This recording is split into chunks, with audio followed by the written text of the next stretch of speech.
Assalamualaikum warahmatullahi wabarakatuh. Perkenalkan, nama saya Maya Kartika Asari, NIM 2025194, Universitas Pasir Pengarayan, Fakultas Ekonomi, Prodi Manajemen. Baiklah, pada kesempatan kali ini, saya akan menjelaskan sebuah materi dari mata kuliah Ilmu Ekonomi, yaitu materinya tentang definisi dan perhitungan produk domestik bruto atau PDB real.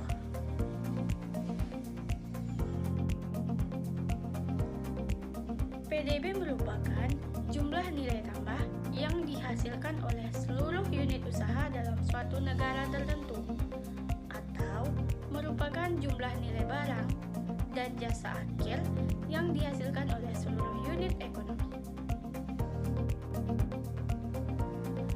PDB mengukur jumlah pembelanjaan barang dan jasa di seluruh pasar dalam perekonomian. Jika tahun ke tahun jumlah pembelanjaan meningkat, maka ada dua kemungkinan yang menjadi penyebabnya. Pertama, perekonomian memproduksi lebih banyak barang dan jasa. Yang kedua, barang dan jasa dijual dengan harga yang lebih tinggi. Untuk melihat perkembangan perekonomian, kita harus melihat jumlah barang dan jasa yang diproduksi tanpa dipengaruhi perubahan harga barang dan jasa tersebut. Unsur-unsur pokok dalam perhitungan PDB.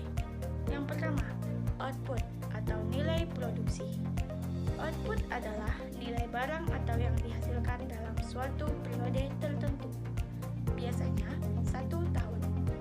Jenis output ada 3 macam, yaitu output utama, output sampingan, dan output ikutan. Unsur pokok yang kedua adalah biaya antar.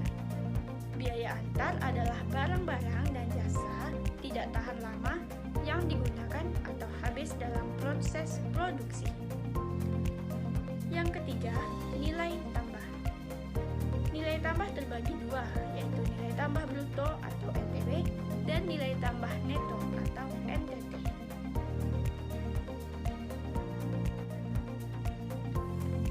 PDB dapat dihitung menggunakan dua ukuran, yaitu PDB real dan PDB nominal. Sesuai dengan tema kita kali ini, kita hanya akan membahas tentang PDB real. Apa itu PDB real? PDB real didefinisikan sebagai nilai total barang dan jasa yang diproduksi berdasarkan harga yang berlaku pada tahun tertentu, atau yang disebut dengan harga tahun dasar. Sebagai contoh, jika tahun dasar yang digunakan adalah tahun 2010, maka PDB real tahun 2019 diperoleh dengan cara menghitung nilai total produksi tahun 2019 menggunakan harga yang berlaku pada tahun 2010.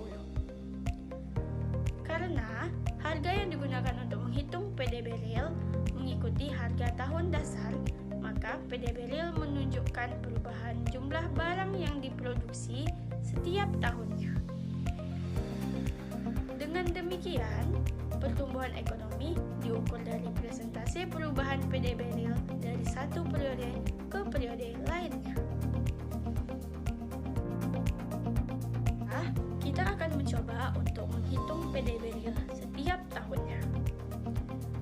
Karena kita menggunakan tahun 2015 sebagai tahun dasar, maka kita hitung nilai produksi tahun 2015, 2016, 2017, dan 2018 menggunakan harga yang berlaku pada tahun 2015.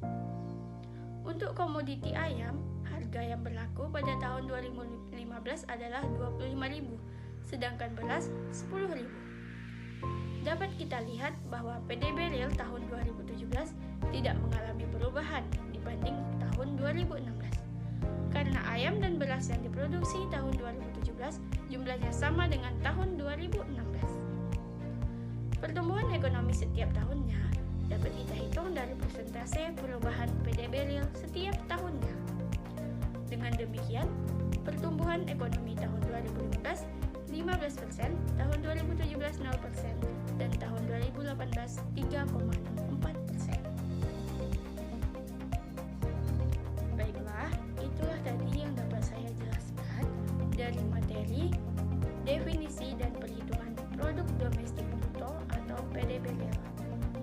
Terima kasih atas perhatiannya.